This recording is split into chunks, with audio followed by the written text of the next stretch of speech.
is get honest with yourself. What is so hard about raising your hand for help? What is so hard about that? Number two, you know there's a problem when you want to raise your hand for help, but your excuse is, the crutch that you use is, I can't afford it. Is that a part of your identity? I can't afford it? Because we have to look at priorities. Our priorities is not always what we think the priorities are or what soothes us for the moment. Your priority is your soul. Your priority is your spirit. Your priority is living out your soul purpose. And if you keep coming up with random excuses and crutches to why you can't live your soul purpose, why there is something in between you and your dream, then you are dying a slow death. Because the longer you hold yourself out from your purpose, the longer you hold yourself out from true happiness, the longer you hold yourself from not having the true relationship you desire, you start to become numb. And as you become numb, you stop doing the things that you know used to make you happy. You stop doing all of that stuff. Nothing matters anymore. You stop taking care of yourself. You just stop caring. And the reason is the struggle is real. It's the struggle, the lack, and the pain. And you have not taken the big step to say, I don't want that as a part of my identity. I don't want struggle, lack, and pain. I don't want that. That's not me. I don't want to live that. So I need to find out who don't have struggle, lack, and pain in their life, and I need to be around them and see what they're doing. I need to find out and start hanging around people who are truly living their dreams, not what they went to school for, because I was a victim of that. I went to school for social work, but that wasn't my dream. But I stayed in social work for so long because I was living from paycheck to paycheck, and they keep you at the job. They keep you hooked because it's enough to keep you there because you have to pay your bills, but it's not enough for you to be happy and feel free. And so I fell into that until I was like, that's enough. I don't want to do this. This is killing me. This is so killing me. So let me just tell you a story. Let me tell you where my struggle, lack, and pain story came from. When I was a little girl, and this is what I want you to do. I want you to go back to your little girl stage, because that's where it comes from. When you were a little girl, something happened or something kept happening, and it caused you to morph into a beautiful woman who carries with her struggle, lack, and pain. In everything she does, she get a good job, and then for some reason she gets laid off, she gets fired, somebody blames her for something, the job is gone. She starts a business, it's going good for a month, then it goes flat, and she can't figure out why she can't get customers, or she can't figure out, why she can't break through to the next level or a promotion level within her business.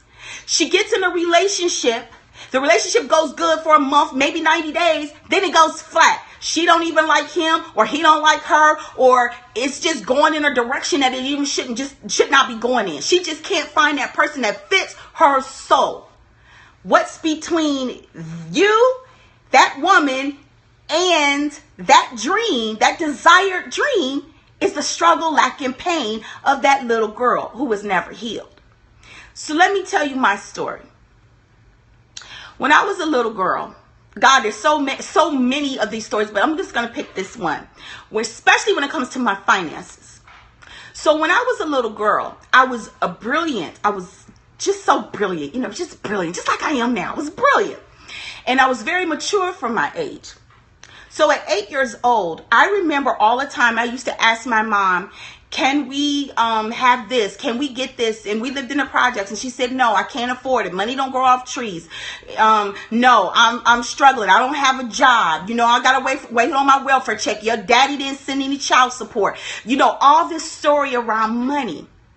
So I didn't want to lack with money. So what I did at 8 years old, I started my first business. I was a house cleaner. I would clean the houses of the people in the church, all the senior citizens of the church, and my grandparents. Me and my brother, we're a year and a half apart. we would clean houses, and we would charge about $10 a house back then, because we're only 8 and 6, 7, 8. Yeah, we were 8 and 6 at the time. So we would charge $10 a house. Now we would do like 5, 7 houses, and believe it or not, that was a lot of money for us because we're 8 years old. But what happened, I see you, Jenda. So what happened was when we would bring our money home to my mom, we thought that we could count the money and do whatever we wanted to do with it. Go shopping, buy donuts, candy, go to the candy store, things that kids want to do.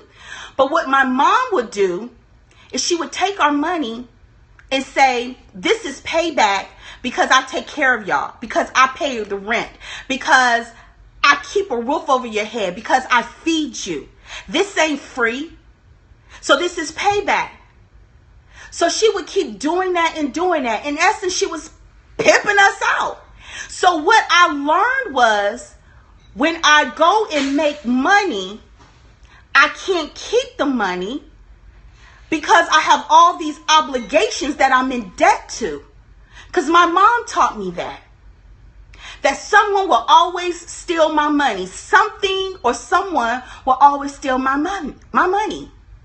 So what happened to me? It didn't matter how much money I was making. I was never able to hold on to my money because at 8 years old, I learned that I was in debt to my mother because she kept a roof over our heads and she fed us. So she would take the money. And so as I got older, that story never changed. So I started working at 12 years old. I got my first job at McDonald's. Yes, I was interviewed and everything. They thought I was 16 years old. So my daddy fixed my birth certificate because everybody could not believe Keisha, 12 years old, got a job at McDonald's. And I got the job over my older friends who were 16, 17, and 18 in high school. And I got the job over them. They only had limited positions. I got one of them at 12.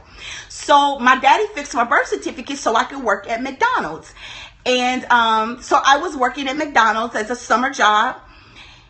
And I was bringing home a lot of money because I was working every day. So that's a lot more money. So I knew I was going to be the freshest dressed girl in middle school because I had my own job. I had money. Again, what happened? My mom has a crisis every time I got paid. And she needed my money. And she would always say, I'm going to pay you back. I'm going to pay you back. And I never got paid back. So when school came around, I got hand-me-downs. Whose hand-me-downs did I get? My mother's. She would give me her hand-me-downs. So I had to wear hand-me-downs to school, and I had no money. I worked hard the entire summer, and I had no money. Struggle, lack, and pain. It comes from your childhood. So as I grew older, I kept that same conditioning.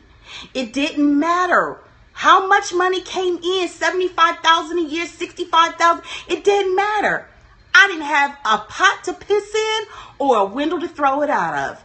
The one thing I always managed was to have a roof over my head. I've never been homeless. But my cars would be repossessed. Lights would be out. Credit cards would be revoked. Student loans in default. All kind of havoc. If I needed to put my hand on $50 to save my life, I could not. And then it would come to the point where if I wanted to borrow the money, I would be too embarrassed because people are like, don't you got this big time social work job? Don't you do this and that? And how come you don't have $50? How come you can't feed your child? Because of my struggle, lack, and pain story that I've relived over and over and over again. And so I'm telling you that the reason you are where you are is because you haven't dealt with that struggle, lack, and pain story. The same thing with love. I was taught that you chase after men. That's what I was taught.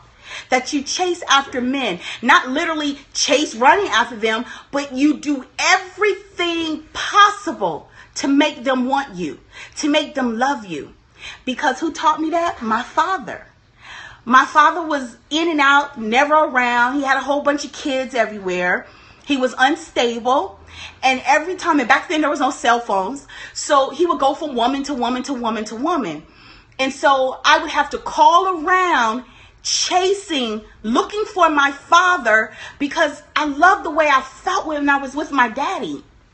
But I had to work for it. I had to really work for the love of my dad. But when I would get it, it would be worth it, but then it would disappear. So what did I learn in my relationships? That I have to work for love. I have to work for the approval of a man. I have to work hard because that was a part of my struggle story. That was a part of my pain story. And what I learned was, when I got the man, to expect that something was going to go wrong and that he was going to leave me. And what would happen? Something would go wrong and he was going to leave me. And how did that leave me feeling? Like I wasn't good enough, and that I had to work harder the next time. I had to learn to cook better. I had to learn to have better sex. All kind of stuff. The struggle, the lack, and the pain.